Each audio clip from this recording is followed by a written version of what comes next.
welcome to the I Hate Social Media podcast, the podcast where we dive deep into the chaotic world of social media marketing with a twist of irony and a dash of humor. So whether you love or hate social media, join us on this journey as we uncover the secrets to making it work for you. Hey, and welcome to the podcast. I'm your host, Micah Durling, with my good friend Mark Lane from Eco York. Welcome, Mark. Thank you. How was your trip? It's not, I always want to say up when I think York, and it's not up, it's Overmore. Yep, Overmore. Yeah, so how was your trip over? It wasn't too bad. A little bit of construction, but not bad at all. Okay. So.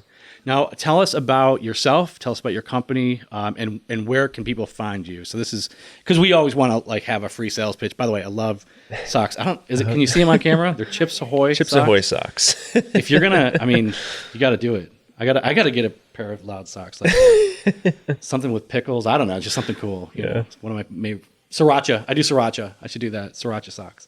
But yeah, tell us about yourself and about Eco York. Yeah, so Eco York is a local software development company. Started the business in 2009. It's actually the second business that I've owned. I've owned 4 over my career. Kind of a little bit of a long-winded story, but 2007 I started a software development company with some partners, developed some lead generation software for HVAC, sold the business in 2009. And I had worked in about HVAC for about 6 years or so at that point.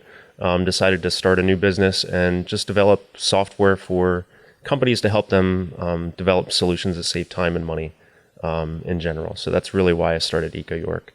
That is awesome. Would you consider yourself a serial entrepreneur? I think so at this point. I don't know what number that happens at. It's got to be. It's got to be 3 or 4. Like once you hit your third or your fourth business.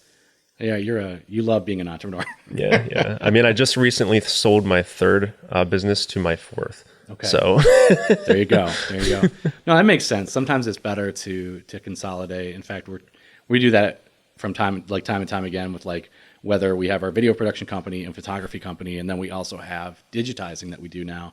And it's currently everything's operating as a DBA, but it gets to a point where it might be better tax-wise and everything to break it out on its own, but we'll see. Yeah. And I'll let my accountant figure that out. So now how did you, this is interesting because it's not like you just studied web development and then went into that. You have taken a journey to get here. Mm-hmm. Can you tell us a little bit about that? Yeah, so like I said, I owned the HVAC software development company. I sold it. We had a strict contract with another company called Energy Design Systems. And basically that salesman had a contract where any software that we built, he had to be the person that sold it. Okay. So fast forward, I started Eco York in 2009, did a lot of networking for about 2 years. Really didn't make any profit at all. I worked a lot of part-time jobs along the way. Sure. 2010, met another group of developers and started another company called Compass Wave. Okay. And it was an estimating tool that we developed for residential cleaning companies at the time. Okay. Didn't go anywhere. They sometimes don't. Yeah. No. Yeah. So 2012, I bought the product from my partners, rolled it into Eco York, and then really built it up for the past 6-7 years. Into different industries. I started to roll it out in the past 3 years into moving companies, landscaping, and things like that, different service-based industries, but found that it's really hard to penetrate new markets when you don't have the right contacts. And my 2016 rolled around, and unfortunately the owner of Energy Design Systems passed away. And my previous business partners that I sold my other company to wanted out of the business. Okay. So I had the opportunity actually to get the contract to work on the software I already sold. Nice. And about a year later, I bought the business with 2 other business partners. So we own that company now. And then fast forward again, this year, my other business partner in the HVAC said, hey, look at this competitor to Compass Wave. Do you think you could do this for HVAC? And I was like, hey, Compass Wave does this. Would you guys be interested in purchasing it? Right. And here we are. So I just sold that in August. So that's a good story. That's really good. Yeah. It just so happens. So we actually have Energy Design Systems actually has 2 software products right now. Okay. We have one. It's called it's a load calculator for HVAC contractors. So any HVAC contractor that comes into your home, if they want to install a unit or look at your air conditioner, they should know what's called a heating and a cooling load. Yes. And our software helps them basically conduct those 2 numbers, put them together in about a 10-minute period. We're one of the fastest pieces of software out there That's slick. And we have over close to 4,000 subscribers using the software right now. Wow. Okay. And then we also have a home auditor software, which takes it to the next level. Okay. So if a contractor wants to do a home energy audit on your home, they can use our home auditor software to accomplish that. Okay. That's really cool. And we have two pieces of software coming out this year in the HVAC industry. We have Pricebook software, which we'll probably be releasing later this year. And then, of course, Compass Wave now is going to be another software that will roll into the next year here. So now the auditor, I mean, how granular does that get for like an HVAC company? So they can actually run a lot of testing through it. So it has what's called like a CAS in, CAS out. Okay. And different numbers in there. The load calculator is where they put like all the windows and things like that. Okay. So yes, but yeah, it can get pretty granular. And the price book, all of our tools are eventually going to tie in together, but right now they're separate pieces. So okay. Yeah, that's a great deal of complexity, but that's exciting. Yeah. Now, for people who don't know, there's a big difference between a world of difference between web development and web design. Mm-hmm. Can you kind of speak to that a little bit? What does a web developer do that a web designer does? And I would, kind of in these terms, at least this is how I've always thought of it. Web design is much more about aesthetics and what your website looks like. Web development is everything else. Right. Yeah. So a lot of web design companies, they'll be able to work on your Wix website. They'll be able to work on a Squarespace. They'll be able to put your logos together. They'll kind of dress it up a little bit. But when it comes to the back end pieces of the software, so when you're doing e-commerce, for example, there's a lot of web design companies out there that don't really understand e-commerce. Right. And they don't understand how to put, if they're working on a WooCommerce website, they don't know how integrations work and things like that. So web development really takes it kind of rolls really into our software development aspect of our business. Yes. And the tools that we've developed over the years. So a lot more integrations, a lot more functionality with the website. When it comes to software, I explain it to people like if you look at Facebook, you're uploading photos, you're interacting with it. Right. That's kind of what our software ends up being. A lot of our tools are kind of like a Facebook in a sense. Right. It just adds extra functionality. It takes two tools that you might work on separately and have to import, export, that kind of thing. And we can build software that can actually tie it together. Python, is that, what do you code in? So we use the LAMP stack, so PHP, MySQL, Postgres. Yeah. And we've developed probably about over 15 custom software products over the past, since we've been in business since 2009. Now, I could be wrong about this, so if I'm talking like outside of my, definitely outside my lane here, okay?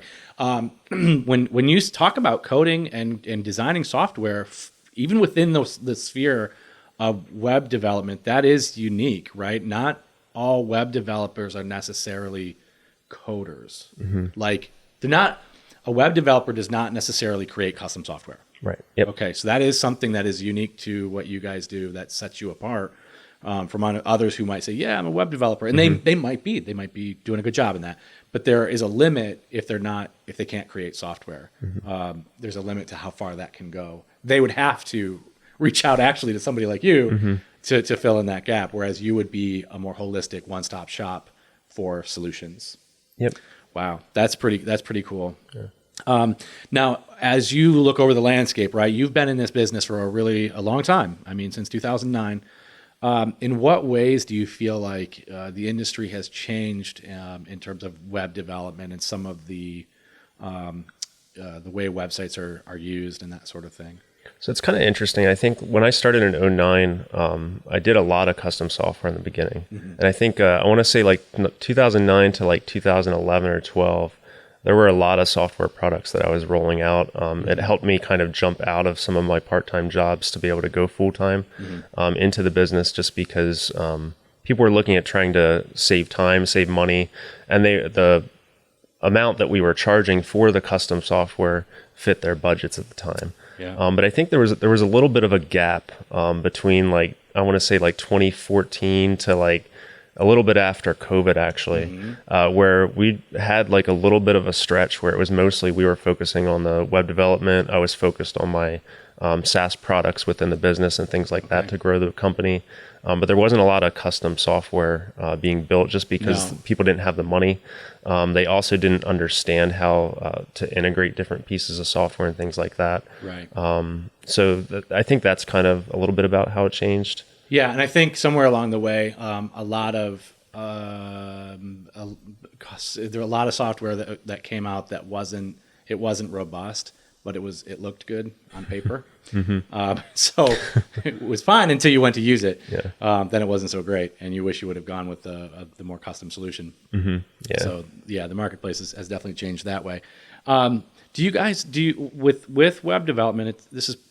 Is what's involved with that as far as like, do you guys ever work on any kind of like SEO stuff, or is that integrated in there somewhere? So we do offer SEO as a service. So I actually started doing SEO for my company. I want to say like 2017-ish, somewhere around there. And it was about 3 years that I was doing SEO, having the company that I partnered with to do the SEO, and we started ranking really well. I started getting a lot of new business over that time period. Saw a lot of improvement. We revamped kind of what we were having the team do and work on. Yeah. And I just worked really well with the team, so I decided to partner up with them. And I was like, hey, why not offer this as a service? Because it really makes sense. I mean, we're building the websites, Right. and then they can actually. What's cool about this team is they can build some of our websites too. So when our team here gets a little bit bogged down, I can have their company help out with the website work as well. Yes. And they of course do it under EcoYork. So well, I think you would know how it is. Sometimes you get an influx of business, which you want, but then there's workload and bandwidth. It is awesome to have qualified people that know what they're doing, that you have a relationship with, that you can share some of that workload. But then, when things slow down, it's not like the relationship's still there to do other things. Right. That is nice. That's a big deal. Okay. So yeah, well, so SEO has changed a lot. I know, like when I first started in business, I didn't understand what I knew what it was. Like I got that. I didn't know exactly how it worked, but I knew it was important. I don't think I appreciated just how important it actually is. I mean, when people are looking for your service, they're going to do a search, and there's just an algorithm that's going to try to bring the ones that are in line. I don't know how else to put it, but the ones that are in line the most are going to get towards the top and get the best viewership. And that's, at the end of the day, is what you want, because in all of our businesses, you want a shot at the job. Right. And if you're not getting the eyeballs, well, then you don't necessarily get your shot. And you might be doing a great job and offering a great service, but at some point, visibility becomes a really big deal. And that's what we're all trying to do. That to me is what really social media is kind of all about, is when you get into like, posting on Facebook or posting on Instagram, you've got to know the rules of the game. If you read any books, there's a guy named Gary Vaynerchuk, pretty smart guy. Yeah. And his take on it is simply this: speak the language of the platform. And that's really the name of the game. Be on everything at some point. Start with Facebook, start with Instagram, LinkedIn. If you probably, LinkedIn is a big deal because you want to reach professionals. I'm the same. Yeah. That's a good space to be in it, but it's important that you and I like learn how to speak that language, right? And I think SEO gets you in front of people, and then you can worry about speaking the language and all of that stuff. Yeah, and you really have to focus on both things. So the SEO is one aspect of it, but if your website sucks, you're not gonna, that traffic that's coming to it is not gonna convert. So no, that's exactly right. That's exactly right. You can't bring them to a garbage box. Right. So they'll be disappointed. Then they won't do business with you. Yeah. So when you think about like when you guys do software stuff and as you integrate these things, do you have to think about mobile at all, or how does that play into what you guys do? Yeah, so I guess that's one thing that changed really back in early 2000s. You were really building a desktop website or a web-based version, and then you were doing like a mobile version. So you created the mobile themes and things like that. Yeah. Now it's kind of changed backwards. Now you're building everything responsive initially for mobile, and then kind of building it back. Oh, interesting. Okay. Yeah. So the way that you design things are a little bit different. Everything, of course, has to show up because almost all of your traffic is going to come from your phone. So if your website isn't responsive and doesn't show up right on a certain device, now the new devices are going to be interesting when you get to those the new fold-out Samsungs. Yeah. Those are going to be interesting because I know a lot of web pages are not optimized for that, so that's why they're not as popular.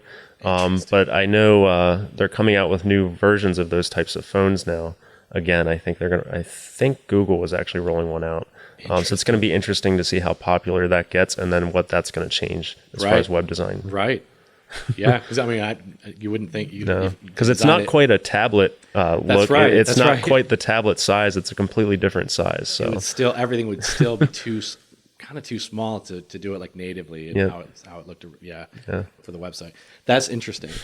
So as you kind of think about, like, if somebody was just starting out, your small business, and you're like, okay, I gotta get a website.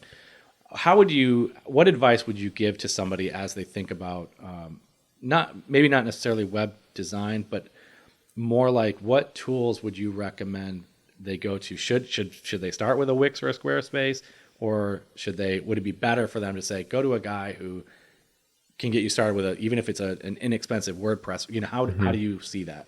Yeah, so I guess it really depends what you want to do with the website. Right. So if you're an online shopping cart, you have two choices really. Three, I guess, if you consider Wix as a choice there, which it is. Shopify is a good platform. A little bit more expensive. You're also tied into their network of apps and things like that. There's a little less customization that you can do with a Shopify website. WordPress is ultimately where I would suggest you go if you can afford to get there. Right. But if you are starting out, Wix isn't a horrible solution to start off with. Not a fan of Squarespace really. And I would definitely not recommend any of the Google related products. So, or the GoDaddy. I'm sorry. No, I agree with that. Yeah. It's pretty horrible, and Squarespace is not great. It's true. Yeah. Which I think that is a GoDaddy product. It probably is. I'll bet you're right. I'll bet it is. I'd have to look that up, but Wix has a little bit more customization. Compared to if somebody did have a Wix account, right? They have their websites on Wix. Is it possible? Like, do you as a developer, can you still work with that on the back end? If somebody wanted to get more into some like e-commerce solutions, or do they kind of have to go the WordPress direction to get started in that? So if you're trying to do a lot of custom stuff, it's really hard to do that with a Wix website or a Shopify website, unless you are developing apps for those platforms. Right. Now with WordPress, the nice thing about it is you can host it yourself. So obviously you have access to the code. Right. So there's a lot more integration and functionality. We could develop something 100% custom integrated with a WordPress website. So single sign-on, all those types of things that might integrate with your business, we can do with a WordPress website that you can't do with some of those other platforms. That's interesting. Now, do you guys have companies, like, do you have web designers that you like to work with, like that you would point people to? And if not, it's no big deal. I just was curious, like if you guys actually have your hands in that too. Yes, we have designers on the team or people that we subcontract work out to. So we can dress sites up. We've gotten a lot of clients because they go to someone else that's maybe cheaper at the time, and then they're like, this person isn't answering me. And that's one thing that really I pride ourselves on is we're very responsive to our clients and talking with them and getting back to them. There's a lot of fly-by-night web development design companies out there that will build you a website and then they'll disappear. They won't help support after that, and we're not that company. So that's right. Well, and I would say this: it's the fact that you've been doing. I know it's not all been the same, but the fact that you have been in and around this industry since 2009 speaks well to, like, you're going to be around. Yeah, right. Yeah, that's very good. That's a solid point. Like, not just communicating, but there's a longevity that you have that you bring to the table that people should think about twice. A little bit of a difference too with our company. So I'm a web developer by trade. I have an education from Penn State. Not necessarily in development though. It was in integration work. So that's really where I learned a lot of my working with businesses, seeing how I can make things a little bit more efficient, and then how I can apply technology to it. I actually learned my programming in my internship in college. So, really? Yeah, I did an unpaid internship for Crispus Attucks over in York. Okay. And a buddy of mine was the IT director there and said, hey, do you want to come and help build some tools and learn some PHP and stuff like that? So that's actually how I learned it. I built their receptionist some software to be able to keep track of like visitors and things like that. That's awesome. On the web. So that's how I learned it. So now, fast forward, I provided a internship program since 2015 now for local colleges. It's an unpaid internship, but I have different online courses that I provide interns to learn web development, social media marketing, SEO, software. They go through these programs, and I've actually brought on some people from the internship program to our team. So, that is awesome. Now, so where do they get that? Like, how do they access that? Is it through the? So once they so it's local colleges like Central Penn State. Okay. I've worked with those colleges, Hack as well. So those colleges, the professors there reach out to me, give me their resumes. I bring on about 2 interns a semester. Cool. We use Asana for basically where I have all of our online courses and things like that. So and then I use udemy.com. Yep. And basically one of our courses for like web development, for example, teaches the person how to basically download WordPress, set up a local instance on their machine, set up e-commerce, launch the website, integrate payment solutions. So by the time they're finished the internship, if they have no WordPress experience at all, they've actually built WordPress websites out of my internship program. That is cool. That is really cool. Couple story, like I hired a software developer on my team for about 4 years from the internship program. I hired a social media marketer who does social media now for me through the program. And also 2 of the interns that finished last year, I also donate a website each year to a local nonprofit. And they built a website for a local nonprofit this spring after their internship program. That's awesome. So that is very, very, very cool. Yeah. All right. So Mark, where do you see web development going in the future? Like what is it called? Web not Web 3.0. What is it called? Web 3, Web 2.0? Is it Web 2.0? Maybe. I don't know. But where's the future going? Where is this headed? Yeah. I think so. I would say that I think that the design changes are gonna change a little bit, depending on the devices that people come out with. Mm-hmm. So design. I think people are going to be a little bit more interested in integration and automating things within their company. So automation, building that into the website, whether it's an online chat that has AI built into it, things like that. Mm-hmm. I think even going through payment solutions. So if they want to sign up, I think people are going to try to get into the software as a service within their companies on different services that they offer and how to integrate that into the website. Yep. CRMs, definitely finding the right CRM, I think, is important. And I think a lot more people are going to start adapting those types of tools that are out there that maybe only the larger companies before had utilized. I think that's right. And same with the marketing solutions too. They're going to tie the automated marketing into it. And things like that. So yeah, I mean, because we're a small company, and we're even starting to have some of that dialogue and those conversations around. Okay, so how do we start integrating some of these things and making sense of all of these separate pieces and kind of bringing them into not one single solution, but at least an integrated solution. Right. And that's hard to figure out on your own. So it's nice to have somebody who can walk you through that. So my last question is kind of a question behind the question. What should I have asked you? What did I forget to ask? Like if you were coming in this meeting and thinking he should ask me this, what should I ask you? Maybe how we met, I guess, or how we were connected. How did we meet? That's good. Yeah. So it was actually Matt from your team here actually came to one of my local networking groups.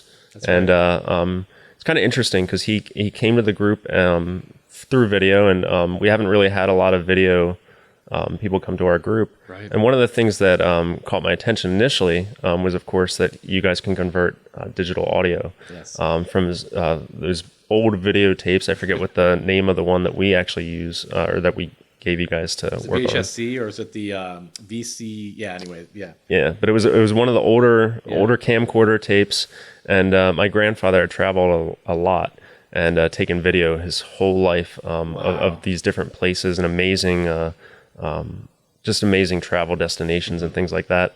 And we've been looking for someone to convert that and to send it online to a company that I've never met. I was always kind of I was a little bit nervous to ever do that. Yeah. But when I met Matt, I mean, awesome guy. I trusted you guys and gave it to you. And the footage looks amazing. That's so great. Oh, I'm glad to hear it. No, I am with you on that. In fact, just this week, a guy gave me he and his wife's VHS tape of their wedding.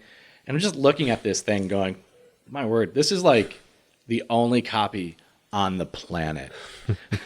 So you have to deal with that with a lot of with great care. And I'm with you. The idea of shipping it off to who knows where, somebody you've never met in your life, is a little disconcerting. So that's great. I appreciate that. And it was a good way to meet. If you're not part of a networking group, you got to figure that out. One of the best ways to grow and develop your business, it's always going to be through relationships, but you got to figure out where do those relationships come from. And it is things like networking. So if you can be part of a good group that meets regularly, that's organized and structured, it can be a boon to your business. And we were actually just talking about this before we started shooting. It doesn't take a lot to pay for it. Like one good job and you're covered for the year, and it's worth it. It's worth it. It pays dividends for many, many years to come. So for sure. Mark, it's great to have you on. Always a pleasure. We should definitely think about doing this again sometime in the future. And anything else you want to add? No, just thanks for having me on, and appreciate the invite for sure. It was a pleasure. Guys, we're going to catch you next week. Stick with us. We've got more to come, and we'll catch you next time.